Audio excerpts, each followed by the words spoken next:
महाभारत में दुर्योधन एक ऐसी आज्ञा देता है जो पहली नजर में सामान्य युद्ध नीति लगती है, लेकिन अगर ध्यान से देखें तो उसी क्षण उसके भीतर छुपा सबसे बड़ा भय सामने आने लगता है, क्योंकि उस समय उसकी चिंता पांडवों की सेना नहीं थी।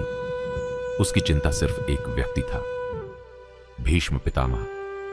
सोचिए, जिस सेना में भीष्म, द्रोण, कर्ण, अश्वत्थामा जैसे महारथी मौजूद हो, उस सेना का राजा अचानक सबको एक ही व्यक्ति की रक्षा करने का आदेश क्यों देगा?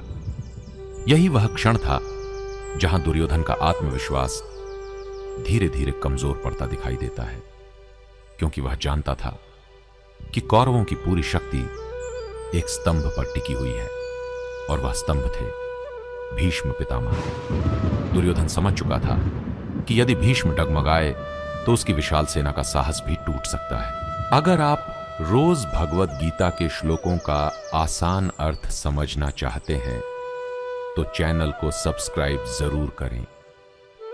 पूरा अर्थ समझने के लिए पूरा वीडियो देखें। यही कारण था कि युद्ध शुरू होने से पहले ही वह अपने योद्धाओं को आदेश देता है कि हर दिशा से भीष्म की रक्षा की जाए। अब यहां एक बहुत गहरी बात दिखाई देती है। दुर्योधन को अपनी सेना पर विश्वास था, लेकिन शायद उस विश्वास की जड़ सिर्फ भीष्म पर टिकी हुई थी, यानी उसकी पूरी शक्ति एक व्यक्ति पर निर्भर थी।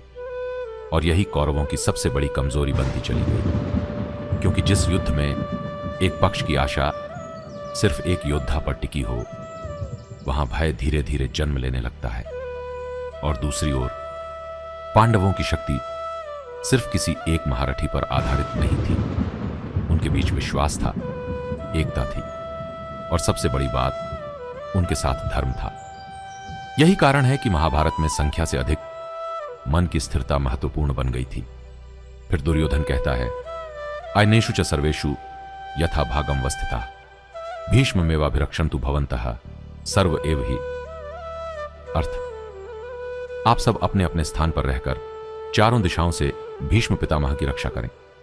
लेकिन महाभारत का सबसे बड़ा संकेत यही है कि जिस क्षण राजा अपनी सेना से अधिक एक व्यक्ति की रक्षा को लेकर भयभीत हो जाए, उसी क्षण उसकी हार का बीज धीरे धीरे बोया जाने लगता है।